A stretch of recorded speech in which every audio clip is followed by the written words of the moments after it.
Sorry We're Closed is a smart and stylish hybrid of character-driven visual novel, first-person shooting, Silent Hill's dual reality horror, Resident Evil's survival horror formula, and a bit of that tragicomic weirdness of Deadly Premonition and some of the writing and cutscene direction. It's not as singularly good as those classics, but it has a satisfying survival horror framework, visual style, and fantastic original soundtrack that complement a strong narrative thread. I found the classic gameplay mechanics engaging enough, but Sorry We're Closed is primarily carried by the well-paced, choice-heavy story that repurposes a familiar tale of angels and demons as a not-so-subtle allegory for the inherent dangers of falling in love and navigating dysfunctional relationships.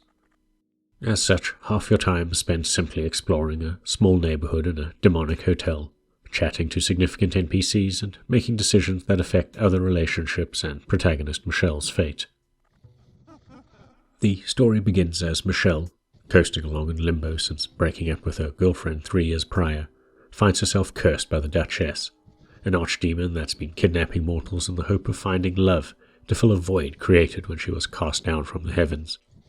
Several confusing and horrifying encounters later, Michelle finds herself gifted with a literal third eye that allows her to peer between realms with a satisfying snap of her fingers. This ability brings with it the realization her neighborhood sits on the edge of the underworld and is home to an assortment of celestials, angels and demons, who masquerade as mortals to socialize with or manipulate those around them. Events escalate over the course of 4 days as the curse takes hold, giving Michelle an opportunity to engage with the small cast repeatedly, get advice, give advice, complete small side quests that usually boil down to finding and delivering items, and face a dozen or so major choices that influence the endgame sequence and available endings. As the narrative is a highlight, I don't want to spoil too much, but what Sorry We're Closed does best is present you with characters that seem like classic good or evil archetypes, before delving deeper into their motivations and leaving you conflicted. Is it possible to find love without making yourself vulnerable? Can you sustain a relationship without change and sacrifice? Does someone deserve a second chance if their intentions are pure? Do those who've done terrible things out of fear still deserve a chance at redemption? Familiar themes that have been tackled in other media, but despite its quirky premise, Sorry We're Closed's great writing and relatable cast made it one of the best explorations of love and relationships I've seen in video game form. Of course, as a video game, you expect gameplay. Sorry We're Closed is no slouch, so long as you can accept the back-and-forth flow between dialogue-heavy interludes and traditional survival horror dungeons. Each day has Michelle exploring a new location to find a victim of the Duchess, all mortals that refused her advances, descending into madness and monstrous forms that reflect some of the most damaging elements of transactional love or one-sided relationships. Although I enjoyed seeing the consequences of my early choices influence the endgame, these early dungeons were the highlight as a fan of the survival horror genre.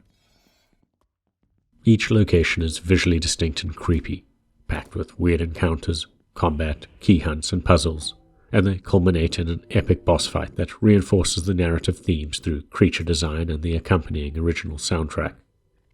It often felt like a mix of classic Resident Evil absurdity with a Silent Hill twist, thanks to Michelle's third eye vision. You explore a grungy underground station, a dilapidated aquarium, a surreal crypt, a twisted dream realm, and ascend a corrupted hotel, each new location bringing with it tougher foes, more interesting puzzles, and more lethal traps.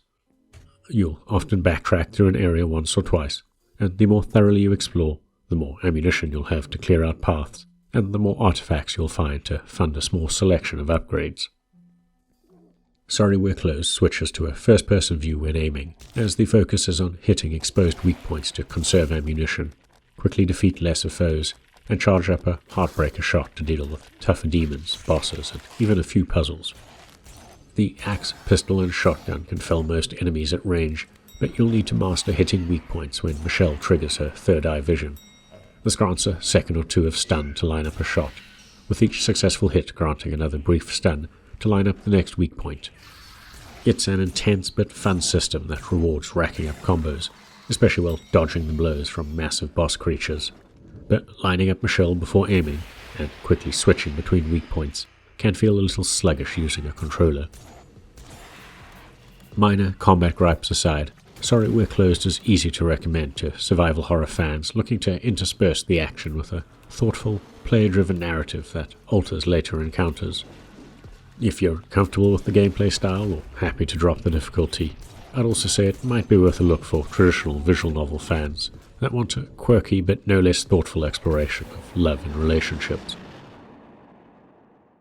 If you've got this far, please consider giving the video a like and maybe subscribing to our channel as it helps us grow.